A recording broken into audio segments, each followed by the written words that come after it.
네, 안녕하세요. 오늘은 격에 대해서 이야기를 해볼까 해요. 격이란 무엇인가? 우리가 사주를 볼 때, 쟤는 식신격이야. 나는 정관격이야. 쟤는 편인격이야. 이런 얘기 하잖아요. 근데 우리가 일상에서도 격이라는 이야기를 많이 하지 않나요? 쟤는 인격이 어때? 쟤는 품격이 어때? 이런 얘기를 하기도 하고요.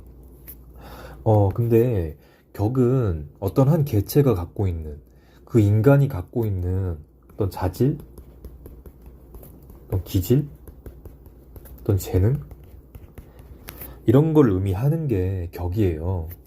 우리 인간이 갖고 있는 이 여러 가지 재능과 기질과 자질 중에서 가장 강한 기운이 표출돼서 그것으로 사회생활을 한다는 거고, 그런 관점에서 우리가 사주에서 격을 보고 격을 잡는 거예요.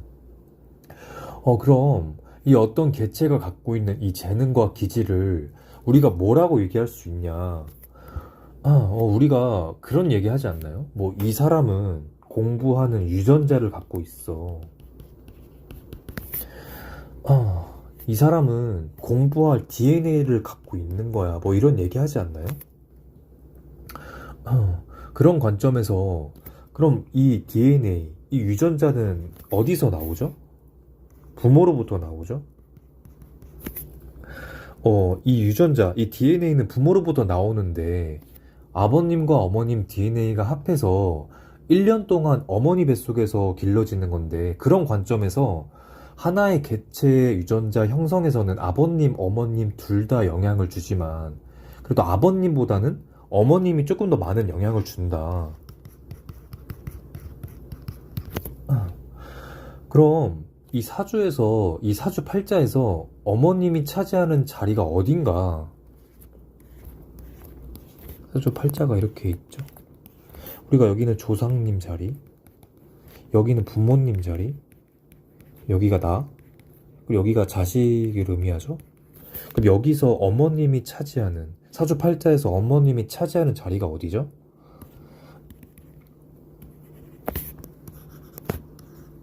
월지가 어머님이 차지하는 자리죠. 사주 팔자에서.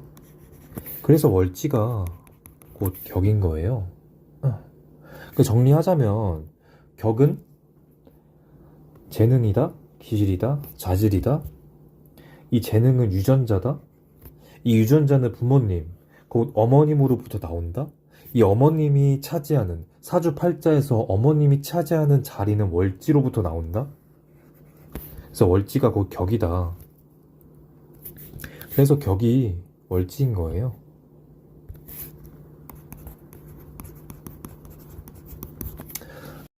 그럼 여기서 조금 더 나아가서 격은 어떤 것들이 있는지라고 본다면 크게 두 가지 축으로 나눌 수 있어요. 정격과 편격으로 나눌 수 있어요. 정격을 내격, 편격은 외격 이렇게 얘기하기도 하고요. 그럼 정격에서는 어떤 것들이 있냐? 정인격, 편인격, 정관격, 현관격, 식신격, 상관격, 정제격, 편제격, 그리고 걸록격, 양인격 이렇게 있는데, 걸록격이랑 양인격을 편격으로 보시는 선생님들도 계신데 난 그건 넘어가도록 하고, 편격에서는 두 가지 축으로 나눌 수 있어요.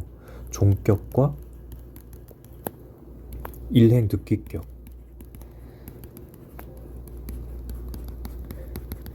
이렇게 두 가지로 나눌 수 있는데, 종격에서는 어떤 게 있냐? 우리 사주가 비경겁제가 많다. 사주 전체 원국이 비경겁제로 이루어져 있다.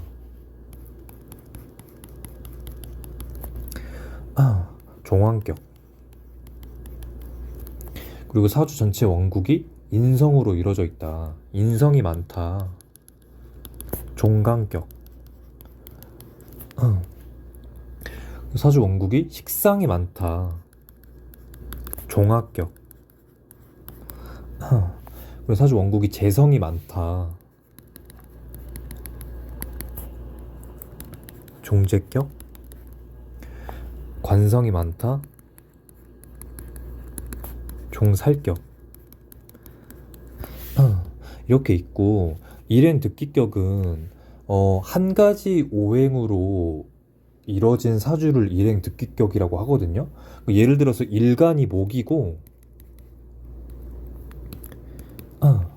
일간이 목이고 사주 전체가 목으로 이루어져 있다. 곡직격.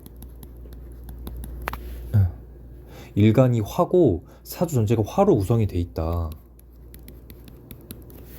염상격. 일간이 토이고 원국이 토로 이루어져 있다. 가세격.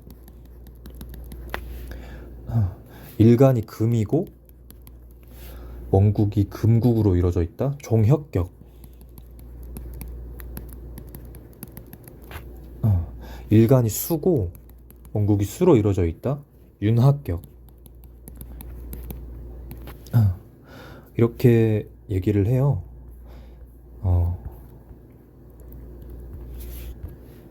그래서 사주격은 이런 것들이 있고, 그럼 우리가 사주에서 격 공부를 할 때 어떤 책을 봐야 되는가라고 볼 때, 우리가 사주를 공부할 때 읽어야 될 교과서가 세 개가 있죠. 세 개가 자평진전, 그리고 적천수, 그리고 국통보감. 이렇게 있죠. 근데 자평과 적천수는 사주를 보는 관점이 비슷해요. 근데 궁통보감 이론에서는 사주를 보는 관점이 인간이 행복해야 된다라는 관점이고, 좀 사주의 조후와 계절이 따뜻해야 된다라는 관점으로 책을 만든 게 궁통보감이에요. 그래서 조후, 뭐 이런 계절을 논하고, 그래서 궁통보감이 보는 관점은 행복해야 된다, 이런 관점으로 보는 책이에요. 그래서 뭐 이 사람이 뭐 능력이 있나, 뭐 돈이 많은가, 뭐 이런 걸 보는 게 아니라 행복을 관점으로 보는 게 궁통보감이고, 근데 자평진전과 적천수는 이 사람이 능력이 있나, 이 사람이 돈이 많은가, 이 사람이 관직을 이루는가, 이런 것을 보는 관점으로 사주가 좋다 안 좋다를 나눈 게 적천수와 자평진전이에요. 근데 자평진전이 주로 논한 게 정격, 그걸 논했고, 적천수에서 논한 게 편격을 논했거든요. 그래서 우리가 사주를 공부할 때 이 세 가지 책을 다 읽어야 하지만 사실 그럴 여유가 좀 마땅치 않죠. 그래서 이 세 가지 책 중에서 뭐를 먼저 읽어야 되나 라고 보면 자평진전을 먼저 읽어야 한다. 그럼 자평진전이 사주의 근간을 그래도 이룬 책이고 격국을 논한 책이고, 그래서 자평진전을 먼저 읽으시는 게 좋다. 그리고 사람들의 대부분이 정격이거든요. 거의 70에서 80%가 정격이기 때문에 이 자평진전을 먼저 읽으시고 그 다음에 적천수로 넘어가시는 게 좋다. 뭐 궁통보감도 굉장히 좋은 책인데, 이 궁통보감은 약간 물상으로 대체해서 볼 수 있는 그런 관점이 있기 때문에 궁통보감도 굉장히 중요한 책이지만, 자평진전을 먼저 읽으시는 게 좋다라고 말씀드리고 싶네요. 네. 그리고 그 사주에 격이 가진 특징들이 있어요. 정인격이 가진 특징, 편인격이 가진 특징, 종합격, 편제격, 종살격이 가진 특징들이 있는데, 그건 다음 영상에서 제가 시간이 되면 각 격별 특징들을 올려보도록 할게요. 일단 이번 영상은 여기서 마무리하는 걸로 하고, 네, 여기서 마무리하겠습니다. 네, 고생하셨습니다.